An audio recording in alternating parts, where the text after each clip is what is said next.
welcome back to my channel. And to those of you who are new here, I'm Jess. Welcome. Today we are carrying on with the Many Faces of IO series, and today I have a special guest with you all, Wren Murphy. Wren and I actually attended St. Louis University. We went into the program at the same time, and so we were able to see each other's progression into grad school and then on to career. We were in different labs, and so we did have a bit of a different experience, but you know, we stay in touch, right? And that's what you do with your grad school peers. You will stay in touch because you all usually go through the same things. Currently, Wren works as a DEI, Diversity, Equity, and Inclusion business partner for Uber. And so I'm really excited for Wren being here today because Wren's going to be able to explain to you their experience going through corporate as an IO. And so, yes, so without further ado, let's go ahead and get in this video. So hi, Wren. Hello. Thank you for joining us today. We're really looking forward to your thoughts and learning about your journey into IO Psych. How are you feeling? I'm feeling good today. I'm excited to talk to you. Yeah, good. Well, we're excited to hear your journey. So can you just start off just telling us a little bit about yourself, who you are, where you're from, those types of things? Yeah, I'm happy to. So I grew up in Chicagoland and moved over to San Francisco, to Bay Area, probably 3 years ago. So in the middle of a PhD program, really right now getting into understanding the DEI workspace, understanding organizational psych, and just hanging out with my 2 dogs and my partner and trying to make community over here in Bay Area. I love that for you. So can you tell me what attracted you to IO Psych? Yeah, so I was one of those 18-year-olds who knew what I wanted to do. When everyone was like, okay, where are you going to college for? What's your degree? I was like, psychology. I'm gonna be a therapist. I want to have my own practice. I want to do clinical psych. And so when I went into undergrad as a psychology major, I met my advisor. Her name's Dr. Allie O'Malley, and she was an industrial organizational psychologist. She went to University of Akron for her PhD, but she was brand new assistant professor. And I told her, like, this is what I want to do. I want to be a clinical psychologist. And I let her know that I knew I wanted to do a PhD, that I wanted to do it in clinical. So I wanted to do research. And she was like, well, I have an IO psychology research lab, not clinical, but how about you work with me and you can see how you like it and we can make sure it applies. So she's really the one who introduced me to even what this field was. But she's the one who wrangled me into the research lab that made me realize, like, oh, this is actually really cool. And I actually think I like this more than I like clinical psychology. And I stuck with it ever since then. Well, it sounds like a common theme amongst the past few people that I interviewed too. It's always like clinical, maybe not. And then you get introduced to IO and you just shift your mindset. Totally. What specifically about IO? Like, what was it about the research, or what was your research interest when you first started out? Yeah, I was really interested in emotional intelligence of leaders specifically. So loaded one. Yeah, a loaded one. So it was my mentor. Most of her research was in like well-being, happiness in the workplace, like avoiding burnout. That was her stick. And so I somewhat added a layer on top of that of how can emotional intelligence of leaders contribute to employees' happiness and well-being in the workplace. So that was really at the beginning of it all. And maybe that was like the genesis of me starting to do DEI research within the PhD program. But really, like, that first was understanding how does someone who have influence on other individuals, how does the way that they interact and manage and regulate themselves impact other people in the workplace context. And is that what you did in your grad program too?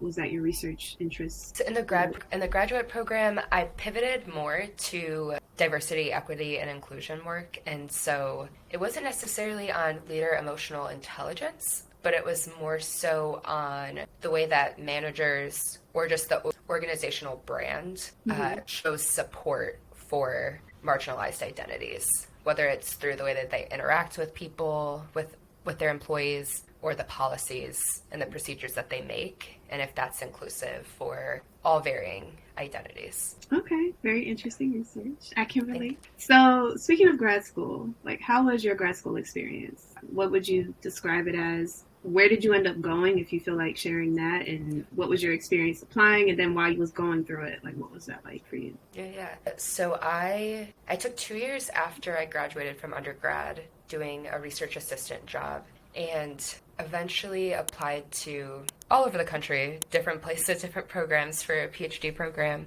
And I ended up choosing to go to St. Louis University. And a big reason I chose that was there was an organizational health psychology research lab, and the faculty member who ended up being my advisor was had an opening in her lab and was looking for someone to do this like organizational health, well-being, general research, and so it felt like a really good fit. And I would say the first 3 years that I had in the program was really research heavy, and that's where I really gained the interest in the DEI space in terms of what I was researching. So a lot of papers, a lot of literature reviews. Google Scholar was me and my best friend at the same time. And it was definitely a lot of work, but it taught me a lot. And I think by having so much time spent in trying to publish, it kind of forced me to take in so much knowledge that I would have probably not taken in either,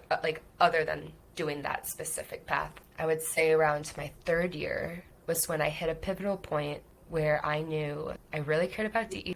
I cared about research, doing the research and understanding it. But I had this, I don't know if epiphany is too much of a hyperbole, but I had this moment of, I'm writing these implication sections. The managers at these companies that I'm writing the implication sections for are likely don't have the time, or likely not accessing these articles. Also, there might be a paywall. And I started having this realization of, if I want to make impact in the way that I personally want to make impacts, not that there's not impact within research, but the way that I wanted to have impact, I felt like switching over to an applied or an industry job was going to get me more of what more purpose of what I wanted. So that's when, probably at the end of my third year, I started looking at more industry internships. And then I finished out my comprehensive exams and then my dissertation while working full-time, trying a couple different internships in industries to see what I liked. Yeah. So when you came into the program then, was you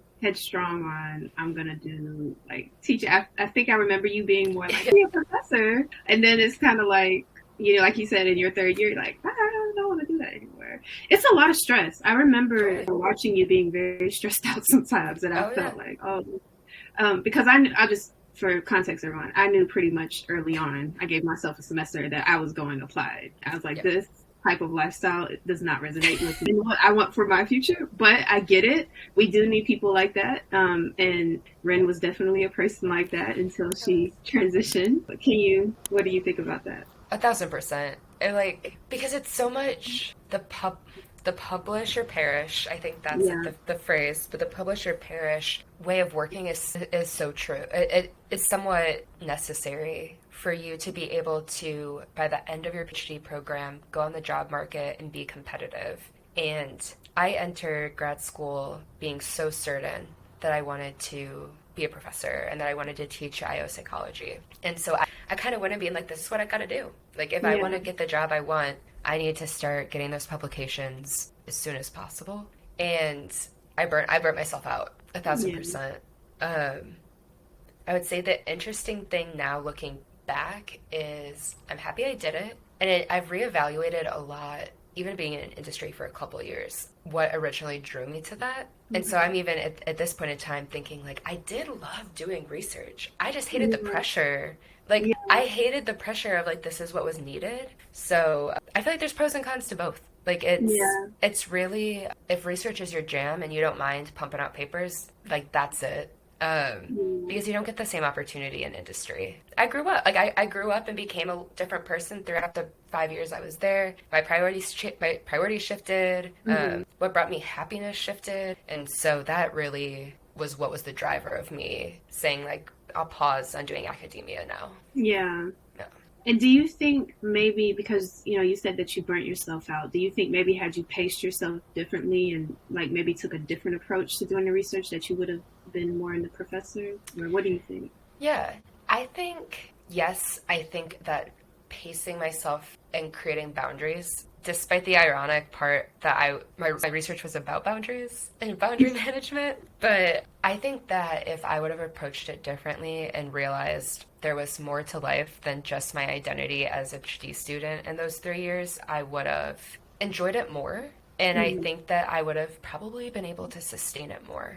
And it wasn't only, the burnout wasn't the reason, that, like the only reason that I decided to shift. Kind of like I said, like the pivotal reason was I want to talk to these managers directly. Like I want to coach these people as opposed to writing to them. Yeah. And so that was more of the shift. I think looking back, if I would have thought more of the different possibilities of academia, there's a good chance I would have stayed. I think if I would have thought I could teach at an undergrad institution where I'm not required to do as much publishing. And that ultimately is what was attractive to me about academia, was the mentorship, the connection piece, the teaching element of it. So yeah, I think there's a lot of different ways that this like life path could have gone. But yeah, I would say those are like the cruxes of why the decisions were made. Yeah, well, it's not done either, right? You may decide in 20 years that, hey, and you got, the research experience, so you know what it's like. And even if you don't want to do that, like you said, you can go to the undergrad. So, right. Yeah, still unwritten. It's She may not be all the way. You're right. So speaking of that then, moving into more of those internships, like what was that like? What was your first internship? Like how did all that come to life for you? Yeah. So those first 3 years, the reason I was able to do so much research was because my means of income was a 3-year stipend that was a research assistantship. So when that ended after my 3rd year, I had to look for a different way to have some means of income while while I was finishing up the comprehensive exams and the dissertation. So the first internship I did was at Hogan Assessments, and so they're a company that has personality assessments that you can use in terms of that companies can use to help their selection processes. And they have a talent analytics team that essentially does this, like the statistics to create the reports that are given to clients of Hogan. And so my first internship was a data science internship with Hogan to really run all of those statistical tests to be put into the client report at the end of the day. So that was this one. Really cool. Yeah. I love the people at Hogan so much. If any of y'all are watching, I miss you all. But it is such a great community at that place, and I learned so much. And it was the validation I needed that the pivot out of academia was right for me at that time. Okay. And that was a year. So that was in 2021 to 2022. I was there. Okay. And 2022 is when I applied to Uber for a DEI internship. And so my 4th year essentially was Hogan, and then my 5th year was working at Uber as an intern for them. Oh, nice. Yeah. And are you still at Uber? Yes. I was joking around with one of my stakeholders that I talk to a lot now. He was like, how long have you been here for? And I'm like, like a year and a half. And he's like, okay, that's what I thought. But like, I looked at your profile and it says only 4 months, so I'm confused. And so my progress, like the process I've taken at Uber is I started off as an intern. Then they have something called EXT. It's essentially a contract work. Okay. Or like maybe like a temp position. What was interesting about the time that I joined Uber was this was at the very peak of all of big tech layoffs that you heard about in 2022 time. So Meta, Google, Amazon, like laying off thousands of people. And Uber was a company in the big tech world that noticed it, didn't do giant layoffs. I mean, there was a few that were a little bit quieter within really specific pockets of our organization. But their approach was, we're headcount flat. And so we're not opening up any roles. We're going to really focus on internal mobility and make sure that when we're backfilling from within. And then we're going to start expanding scope of people. Okay. So as an intern, I was like, let me kick this into gear and show them that I want one of these accounts. Yeah. So I try to just like dabble in everything. Like I originally was hired to create a strategy playbook and a knowledge infrastructure is what they called it. But essentially, the DEI team had grown exponentially in the year prior. It had grown from a handful of people to about 30 people. And there was like a lot. It was like major growth, and it was right before the headcount restriction. Okay. And so there was a need to consolidate and streamline and write out processes and essentially kind of like talent management processes design to the team. Okay. And so that's originally what I did. Then I saw that they had a data strategy team, and I was like, we know data in IO, so let me help with that. And our head of DEI data strategy is also, she's an IO psychologist herself.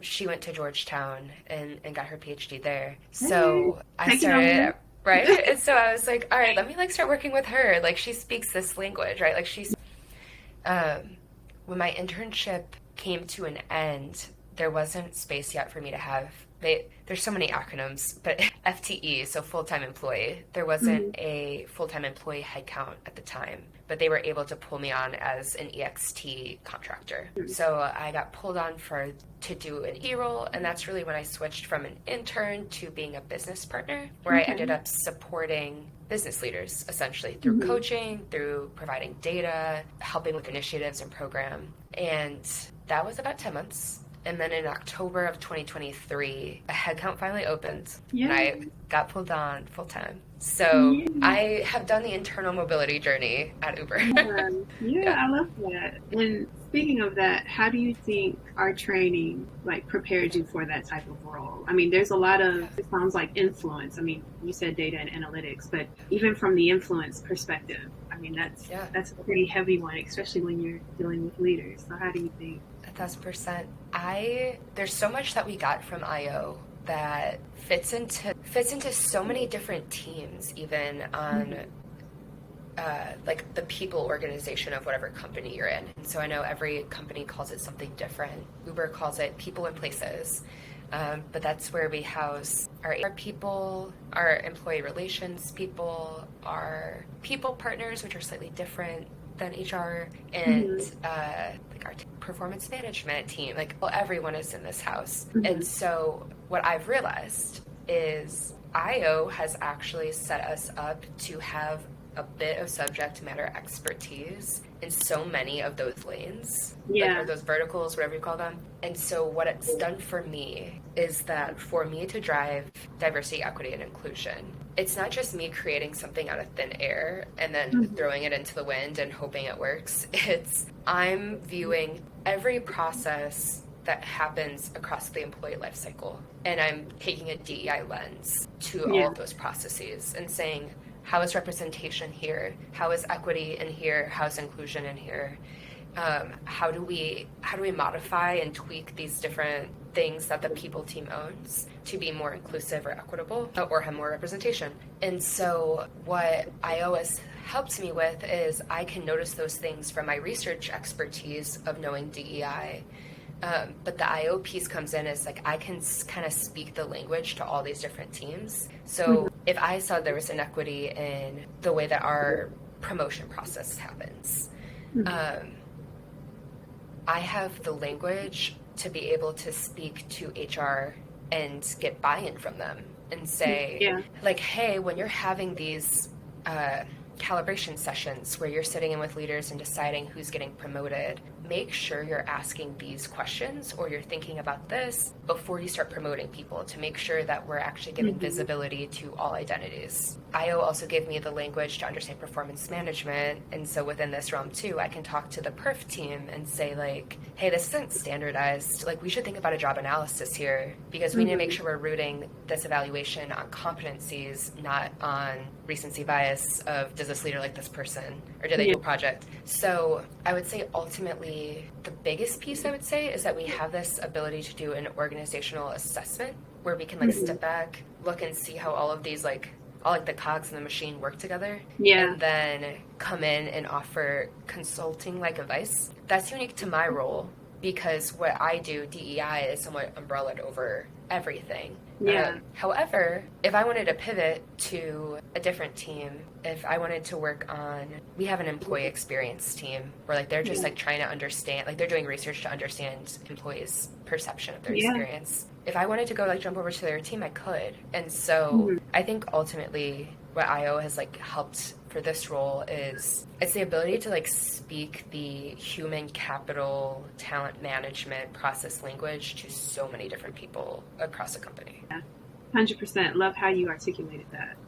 Um, I think a lot of leaders struggle with DEI sometimes in the sense of not understanding that it's more of a perspective Yeah, instead of something that is tangible. Do you get what I mean? Like it's like 1,000%. influencing the different.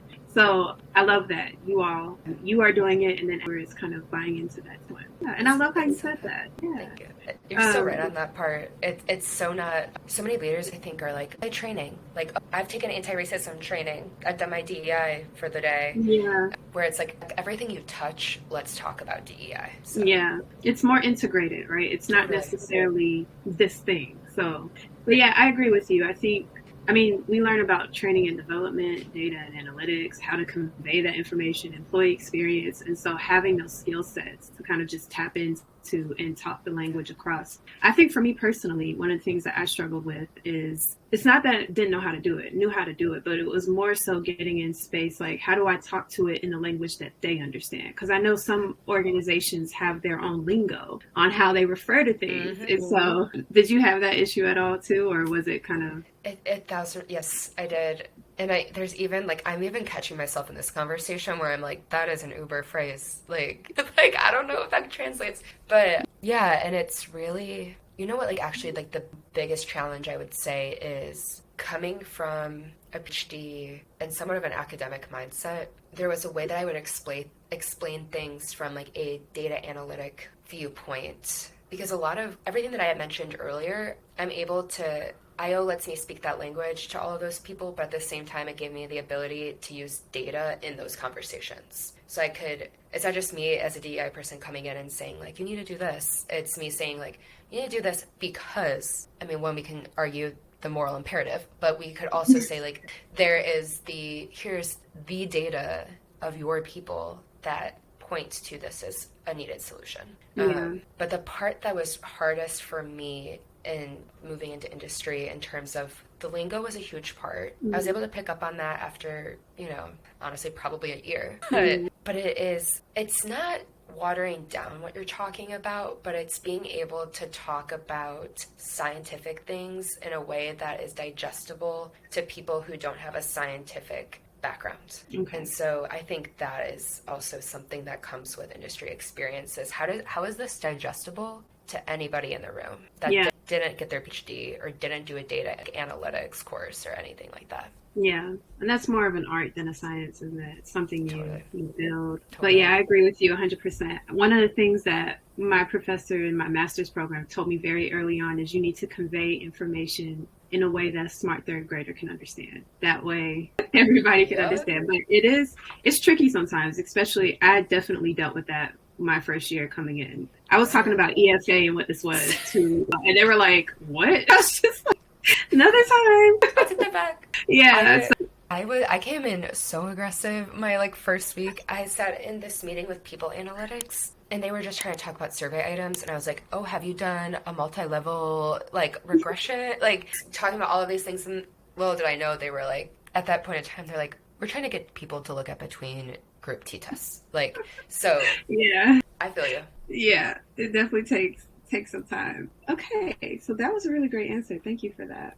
So going into then what you're in now, what type of salaries do you think people can expect Yep. who take a similar journey to you? Yep. So I would say within big tech world, and if you get into a business partner role, you can think of anywhere between, and it's location specific as well, but I would say in a bigger city like San Francisco or New York or Chicago, a business partner role at a big tech company is probably going to land between, this is a big range, but like 110 to 200 total comp, I would say. And when I say total comp, that is your base salary, but then if you work for a big tech company that's IPO'd that has stock, then you get some stock too. So that's like your Uber, your Amazon, your DoorDash, I guess X now.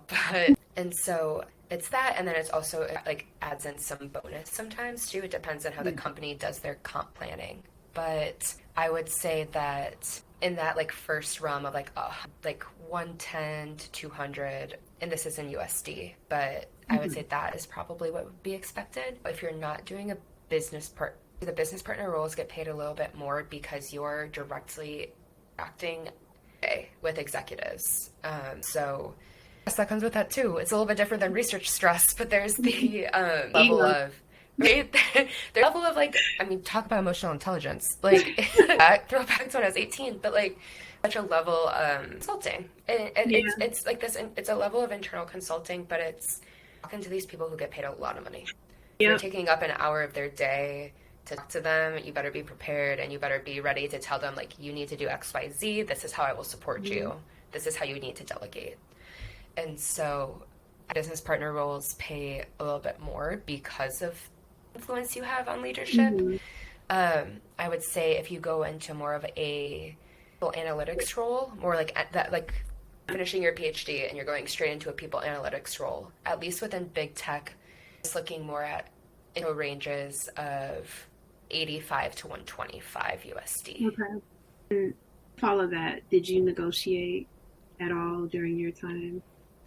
Negotiated, but I more so negotiated not my salary range, but the level that I was pulled in on. So tech also is somewhat interesting in the sense that they levels, so like L1 through L11, which L11 is CEO, and an L1 or L2 might be a out of undergrad or sales representative role, maybe.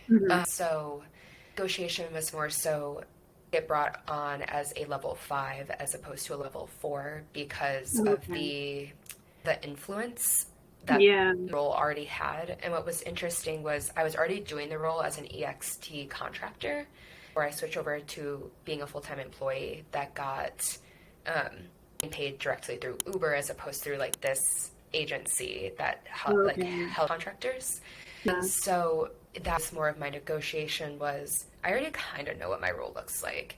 And I'm talking to this person, and according to qualifications for this role, like I'm actually leveled at this role, which levels have different like salary ranges themselves. So in a way, like I was negotiating salary, but it was more so like, hey, I'm actually fit at this level. So. Well, I love that you did that. How was that process for you? I mean, you basically went in and said, hey, you're trying to put me here, but I actually belong here because of the work and the nature of work that I'll be doing. So how was that conversation? Was that intimidating? Like I was practicing, I'm like talking in my mirror. I'm like, okay, I am ready. I have my bullet points on my papers. So like, nerve wracking. And also the part that was pro and a con for me is that I was negotiating with, I was already friends or colleagues with because I was working with them. So it was a little bit, same with the recruiter. Like I knew the recruiter too. So a little bit different because it was me, people who knew me at a more like personal, not professional level, getting me in the context of like, I'm negotiating with you. So that was more of the interesting thing for me. I would say an advice to general people is negotiate. Like there's no harm in doing it. Be tactful and professional about it, but no harm in asking for what you think you're worth and what you think your capabilities are for the role. I 100% agree with that. And I think key piece is don't negotiate for negotiation's sake. Like come with some, like Wren did here. She came with the evidence, okay? She had it here. Like, hey, because of X, Y, and Z that I'll be doing, I deserve this status, okay? Exactly. For you, I'm glad you did that. So speaking of advice, what advice would you have for current, inspiring, incoming IELTS psychologists of the future? Truly. Well, multiple things. I think that the number one piece of advice that I wish I could go back myself, however many years ago it was before I started, or even when I was applying for PhD programs, you're not doing a PhD, you're doing a master's or whatever you end up doing, you have other identities other than being a PhD master's student. Know that this is an element of you that is successful and loved and important and influential. I personally allowed so much to ride on what I was doing for the PhD program that inevitably your paper's not going to get accepted somewhere. Your your advisor is going to be frustrated with something that you did, be asked to rewrite something, or it's going to be things that you like quote unquote fail on in the academic educational world, that not put all of your identity and self-esteem into that, because inevitably you're not going to feel great. So I would like be strong with yourself, having boundaries up first, like knowing that. My number one. Other piece that I would say is really cognizant when you're in classes or you're writing a paper or you're doing an internship, really cognizant and present in the moment of what you like and don't like, because you do so many different things with this degree. It's almost overwhelming. Like when you're looking for stuff, there's so much you can do. To my point earlier, you get to speak all of the languages of all these different teams. So it was helpful reflecting back and being like, what gets me the most excited about this? Because you inevitably get to the place of applying for an internship or a job. It'll be a little bit overwhelming of like, how do I even search for what I want to do? Like, I remember not even knowing what to type in LinkedIn to look for jobs. Yeah. So I was like, what word I use? I don't know. So just like be present in the moment and know what you like and don't like, because it will at least guide you into that first couple steps of where you want to go. I'm glad you said that, because we get a lot of people on this channel who are just freaking out about stats. I know there's a heavy stats element to it, but it doesn't have to be just stats. There's a lot you can do with this degree. So don't limit yourself. Don't shy away from it because you think you won't be able to understand. The teachers usually are pretty great. They will teach you. You will learn it. And then, especially if you're learning R, I mean, you'll learn the principles and then it's a copy and paste type of code. Yes, it is. So don't stress, but I do like that. Our degree is so versatile. We can use it everywhere. And so, yeah, I love what you said. And I love the part about the boundaries too, because it's kind of going into like knowing thyself, right? And not just, once you know, like, all right, I'm not doing all this. And like I said, for myself, I knew early on, it ain't for me. I'm not going to stress myself with all of that. But, that comes with, and also be easy on yourself, because it's a journey for yourself. So you may find out, kind of like Wren's journey, like, oh, I really was headstrong on doing this. Now I've changed my mind. So don't be afraid to change your mind. It's all good. That's what we're here for. I have to share a story that I remember so vividly to this day. Early on when we met, I visited your apartment, and I remember the elevator situation, and I was just like, stop. That still lives rent free in my mind. I'm like, this was just such a unique. It was such a cool elevator. I was like, what are you doing? Like, why are you? What's so funny is like my partner we just talked about that the other day, about how dangerous that elevator was. It was just, so my apartment building in St. Louis was an old hotel. It was like 100-year-old building, something longer than that. But you like those old school elevators that have the like chain, like it almost looks like an like accordion, but it had that pull. And when I tell you it bounced when I hit my floor, I don't know if you remember that, but like it just was the norm. Every time you landed on a different floor and it was your time, it would just like you get a little. Y'all, this was like some manual things that were happening here. So that's why I remember it, because I was like, I have never been in a situation like this. And I stayed in an apartment for 3 years. I was like, wow. At least it was a historical building. You get to say that. But no, that is, I think that I added a little bit of trauma to anyone who visited my apartment, because it was almost a free fall situation every time. Oh my God. Well, thank God you're on to better things. You are in San Francisco enjoying that lovely weather. Yes. You have two beautiful dogs and you have your partner. So life is lifing in a positive way for you. Thank you so much for joining in and sharing your journey, sharing your perspective. I'm sure this will be really helpful for whoever listens through. Please do, because this is a really great story. And thank you again, Wren. We'll see you next time. And bye, y'all. Bye.